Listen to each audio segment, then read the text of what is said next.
Asla Record, Blackbird Production.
Salitang tanga ay isang taong mabait na inabuso ng iba. Yun ay ikaw na minsan ay hindi nga napasaya. Halos isang balde ng luwa na ang iyong inaksaya. Nang dahil sa pag-iyak sa taong di ka iginalang o tawagin kang mahal, sabihin natin yun na nga lang ang maigaganti nga sa lahat ng iyong binigay. Ramdam mong sobra-sobra na, ngunit ang iyong pag-ibig ay nagpapatuloy pa rin dahil sa siya nga ang nauna. Ngunit di ka niya mahal at yun ang di mo mapuna. Sana sa isang banda ng isip mo'y maunawaan na pagsubok lang ang isang relasyon na may hangganan. Yan ang hindi mo alam kaya hindi ka maligaya. Di mo man lang ba nag-isip na nagkamali, kaya tayan ang hirap sa nagmamahal sa hindi kilala. Sa halip na pangiti ay bigati ang napala.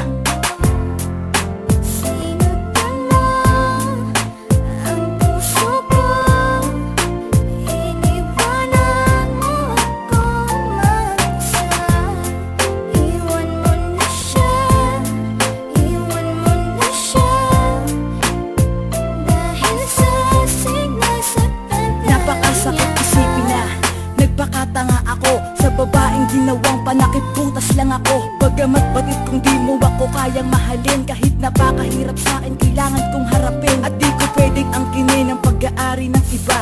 Alam ko kasing mahal niyo ang isa't isa, diba? Pero wala akong magawa kundi ibigin ka. Hindi ko mapigilan ng sarili, oras-oras kong isipin ka. Kaya hanggang ngayon di ko malimutan lahat. Ayoko ng gaguhang relasyon, gusto ko tapat. Takot na kasi ako na maranasan pa ulit ang pait. Konting pagtingin lang, wag mo nang pagkait. Iwanan mo na siya, nandito lang ako para sa'yo. Tuyuin na ang mga luha, ito ang aking panyo. Pangako na tanging sa'yo kahit na di ka pa handa. Dahil ramdam ko na tayong dalawa ang itinakda.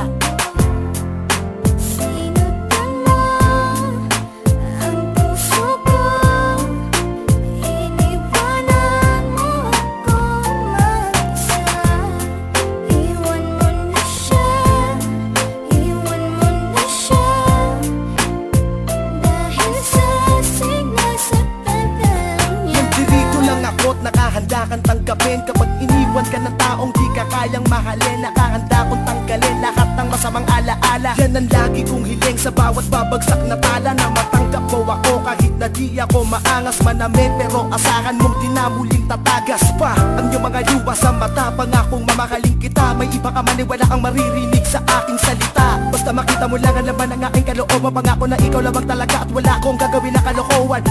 Umasa ka hanggat ako'y may dalalabi pang hininga. Aalagaan kita, di ako mapapagod, di ako magpapahinga. Basta maipadama ko sa iyo kahit sa ganitong paraan. Kahit mahirap basta pa para sa'yo ako'y makikipagsapalaran.